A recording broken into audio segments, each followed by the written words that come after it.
Πρώτο φάουλ για τον Γιάννη Αντετοκούμπο νωρίτερα. Μάτα πήρε την επαναφορά.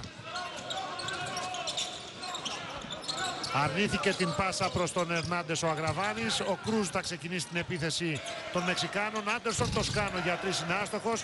Ο Αντετοκούμπο ψηλότερα από όλους μαζεύει πρόβλημα. Βασίζεται σε 3 παίκτες που εάν πιεστούν επί πολλή ώρα, το είδαμε στο παιχνίδι το χθεσινό με το Ιράν, υποπίπτουν σε αρκετά λάθη. 37-38 με την δεύτερη βολή του Αντετοκούμπο. Φοβερό στόπ από τον Κουφό. Πρέπει να βρει η εθνική ομάδα. Κρούζ με τον Αντετοκούμπο. Ερνάντες κλέβει προς τη μήνου Αγραβάνης. Ξαναμαζεύει την μπάλα ο Ερνάντες. Στη λήξη του χρόνου θα δοκιμάσει ένα σουτ. Δεν υπάρχει προσπάθεια. Και 42-39 μπροστά η Ελλάδα. Πιέζουμε με πάσες. Θα περάσουν το κέντρο οι Μεξικάνοι και τώρα ο Στόλ. Σε μια ακόμη επίθεση μισού γηπέδου με τον Καλάθι μπροστά του. Ο Κρούζ βγαίνει από τα σκριν, τον ακολουθεί ο Γιάννης Αντετοκούμπο. Ωραίο πέρασμα από τον Κρούζ από την baseline. Απογειώνεται και τον σταματάει όμως ο Αντετοκούμπο.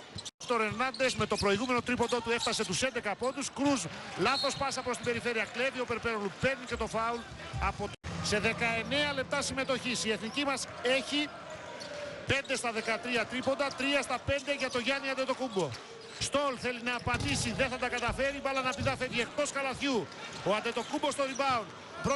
Προηγούμαστε με 9 και είμαστε τώρα σε θέση άμυνας. Κρούζ, κόβε αντιπάλων μας. Κρούζ. Λάθος πάσα, κλέβει ο Καλάθης. Νέος ευνηδιασμός, 3 εναντίον 1. Ωραία πάσα πίσω από την πλάτη, το λέει από του Κουφού. Ένας ακόμη ελληνικός ευνηδιασμός. Δεύτερη περίοδος του αγώνα για την εθνική μας ομάδα μέχρι στιγμής.